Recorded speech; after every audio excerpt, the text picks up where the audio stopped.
Bahkan saking keramatnya lokasi makam wali ini, sampai-sampai alat berat pun tidak mampu melakukan pembongkaran lokasi ini, sehingga dibiarkan sehingga sampai saat ini seperti sebuah makam di atas bukit. Nah, hiburan yang dengan harapan kemudian hasil panen melimpah, tanaman yang kemudian baik, tidak ada wabah dan penyakit yang nisan ini. Ya, ternyata seperti ini penampakannya teman-teman. Ternyata nisan bagian kepala ini entah sengaja dibuka kain putihnya.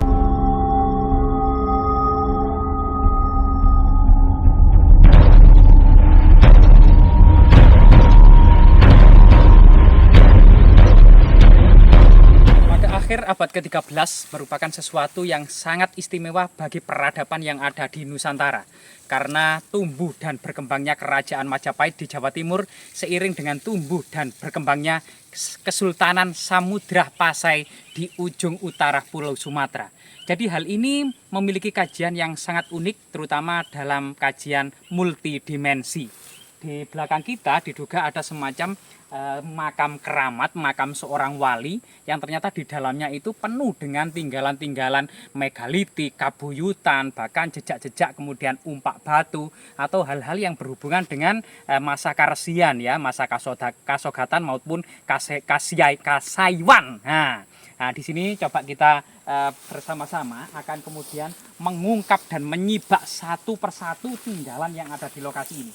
Bahkan saking keramatnya lokasi makam wali ini, sampai-sampai alat berat pun tidak mampu melakukan pembongkaran lokasi ini, sehingga dibiarkan sehingga sampai saat ini seperti sebuah makam di atas bukit. Ya, ini. Jadi sesuatu yang sangat luar biasa sekali ya. Dikelilingi oleh kebun pisang yang sangat hijau royo-royo ini, kita mencoba menapaki ya, setapak demi setapak sebuah situs yang sangat bersejarah ini. Jadi kembali lagi, ternyata di Jawa ini banyak kita dapati di makam-makam Islam itu memiliki ciri-ciri kekunoan. Misalnya dari segi tanaman yang ditanam. Jika pada masa Majapahit, pada masa Hindu-Buddha, lokasi-lokasi bangunan suci, lokasi-lokasi percandian pasti ditanami dengan pohon kamboja, pohon nagasari, serutri, pohon bana, naga kusuma, ya, angsoka, beringin, ambulu, kemudian cempaka, termasuk cempaka ya, dan gading dan lain sebagainya. Di makam-makam Islam juga kita dapati tanaman-tanaman tersebut, termasuk andong dan puring. Nah, ini sesuatu yang sangat luar biasa sekali. Nah, di belakang kita itu ada makam keramat yang juga sampai saat ini itu dinaungi oleh pohon beringin raksasa ya. Pohon beringin pada masa lalu juga disebut waringin ya, atau sebagian juga menghubungkannya dengan pohon bodhi, meskipun berbeda pohon bodhi yang ada di India. Namun pohon beringin ini juga pernah kemudian menghiasi jalanan-jalanan sepanjang istana kerajaan Majapahit. Diceritakan dalam kitab Negara Kertagama ya, pohon Brahmastana, berkaki bodhi, berjejer panjang, berbentuk aneka rupa, tempat para tanda jaga Paseban. Nah, disinilah kemudian kita akan mendapati misalnya coba diduga di sini dulu ada bangunan suci, ya di sini ada batu bata kuno ya, batu bata kuno yang masih tertimbun di dalam tanah. Kemungkinan di sini ada struktur misalnya tembok, gapura atau mungkin struktur-struktur yang lainnya semacam kemudian batur atau pelinggih, yaitu yang berhubungan dengan situs-situs Banten atau situs-situs persajian pada masa kuno ya. Jadi kita memasukkan area yang keramat dan coba di samping kita itu ada semacam batu dolmen atau meja batu raksasa, the Great Dolmen. Dan di sini kita masuk gapura dan ada makam Mali yang sangat bersahaja. Sebagian mengatakan makam Maulana Maghribi, sebagian juga mengatakan makam Maulana Mbah Macan Putih. Nah, coba kita memasuki ya. Rahayu, rahayu, rahayu. Nah, jika sebelum kita kemudian meneliti jejak-jejak artefaktual yang ada di lokasi ini, alangkah baiknya kita kemudian berziarah terlebih dahulu ya, untuk menghormati sang wali. Seperti ini ada makam wali yang disebut kain itu royo-royo ya, lambang surga. Di dapat kita sowan dulu. Jadi wabusan ilaruti Mbah Maulana Maghribi ya, Mbah Macan Putih, Bisyiril Fatihah.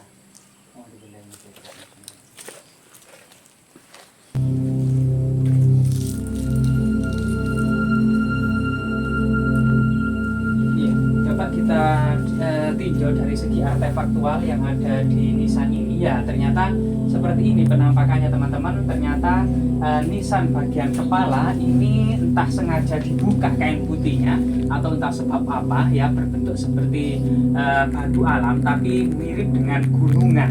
Jadi lambang Meru ya, atau gunungan, karena gunungan pada masa kuno itu dianggap tempat bersemayamnya para arwah-arwah leluhur ya, dan lambang gunungan juga tempat bersemayamnya dewa-dewa pada masa kuno.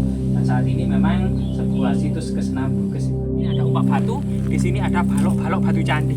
Nah gitu ya, dan di sini mungkin ada beberapa mustika ya, yang seperti batu-batu aneh yang ada di bawahnya ini yang sengaja disimpan ya. Nah ini, jika kita keliling satu persatu, misalnya di sini juga ada beberapa batu yang sangat aneh, sangat lebar gitu ya. Lagi juga ini adalah the great dolmen atau meja batu pada masa prasejarah di bawah pohon beringin raksasa ya, pohon beringin akan kita dapati dan kita kenali dari daunnya.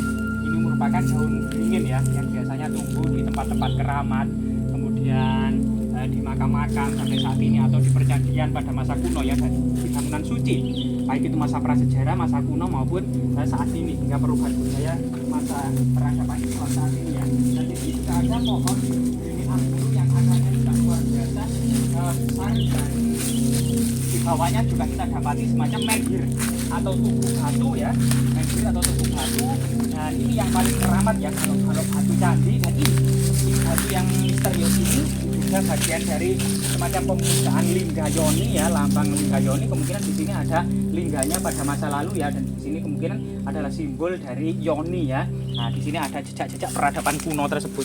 Sehingga kita dapati di lokasi ini tidak hanya kemudian makam sang wali saja, melainkan juga jejak-jejak kabuyutan semacam menhir yang juga akan kita dapati di beberapa lokasi, juga semacam Linggayoni, upak-upak batu.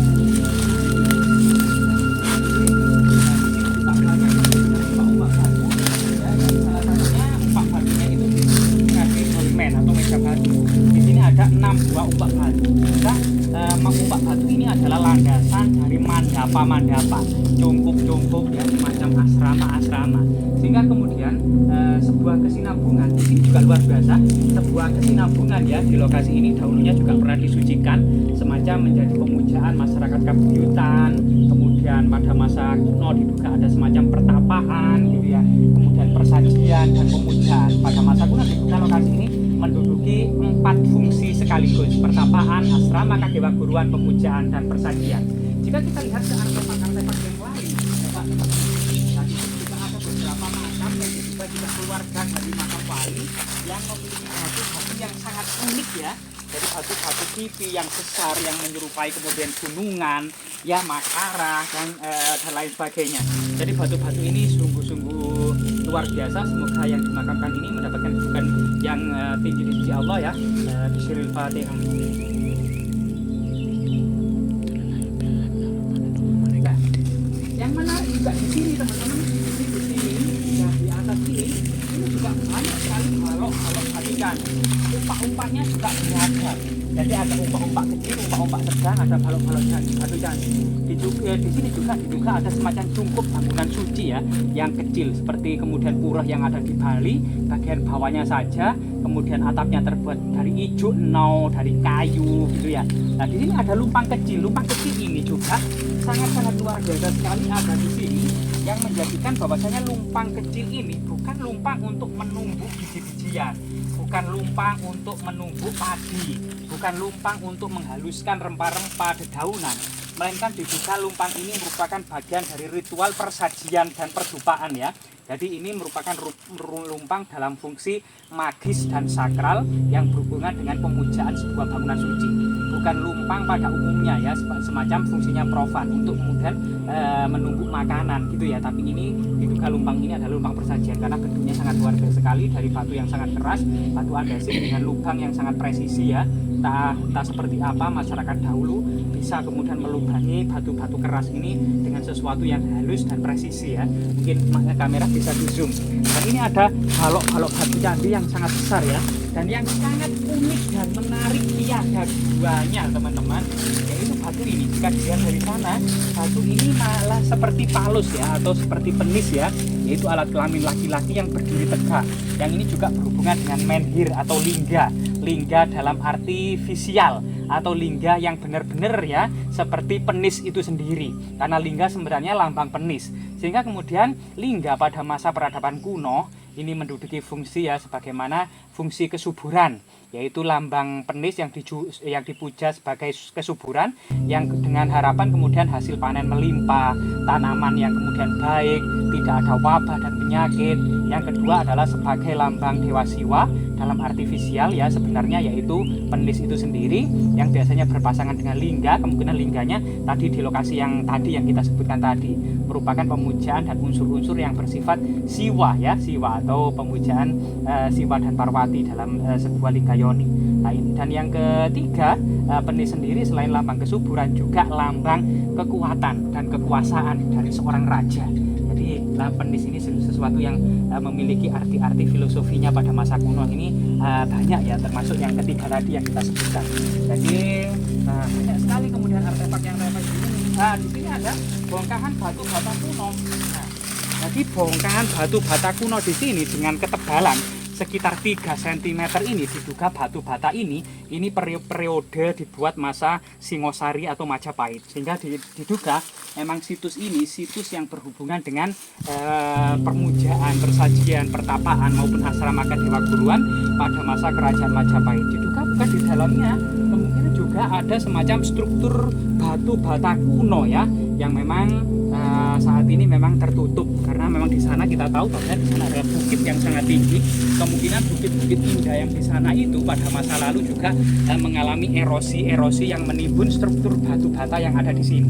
Sehingga kemudian dari sini, dari lereng-lereng gunung ini diduga sekitar 2 km menuju istana kerajaan Majapahit yang ada di Trowulan, di mana pemberitaan dalam kitab Negara Kertagama bahwasanya sehabis hujan Raja Hayam Wuruk senantiasa bertamasa ke timur selatan dari istana Majapahit di seberang selatan dari Jalagiri gitu ya, itu mengunjungi Wewe, Pikatan, Candi Limo dan Siman untuk melaksanakan upacara prasetyan yang tidak pernah sepi. Jadi sangat ramai di desa-desa itu. Mungkin saat ini desa-desa tersebut berada di Kecamatan Gondang dan berada di Kecamatan Jatirejo saat ini ya. Masih ada di Dusun Siman, di Jatirejo, Dusun Wewe masih ada di Gondang, Pikatan masih ada di Gondang, dan Candi Limo yang ada di Dinoyo ya. Ini merupakan sebuah situs-situs yang dahulunya pernah diinformasikan sebagai sebuah pusat-pusat upacara prasetyan. Apa yang dimaksud dengan upacara prasetyan secara detail Empu Prapanca dalam kitab Negara Kertagama tidak menjelaskan secara detail. Namun di situ ada sesuatu yang berhubungan dengan nilai magis dan religius, nilai-nilai kewiraan, nilai-nilai kesetiaan kepada kerajaan Majapahit ya, dari para punggawa, petinggi dan para bayangkari ya, pasukan elit kerajaan Majapahit. Jadi semua ini merupakan landasan dari peradaban kuno kerajaan Majapahit yang merupakan semacam fondasi untuk membangun peradaban kuno. Karena dari kemudian istana kerajaan Majapahit ke lokasi ini diduga ada jalan yang selalu dilalui oleh para pangeran muda atau bangsawan muda ke lokasi ini guna menimba dan mencari ilmu. Jalan tersebut biasanya pada masa kuno dikenal dengan Jalan Tirta Yatra atau Jalan Dharma Yatra. Semoga kemudian aktivitas kita bermanfaat untuk menyibak misteri-misteri masa lalu, artefak-artefak yang terserak di lapangan. Kita akan berusaha mengungkap kesejarahnya dan pola-pola yang ada di dalamnya, baik itu di persawahan, di hutan-hutan, di bundar-bundar keramat, di gunung-gunung, di sungai-sungai dan lembah-lembah.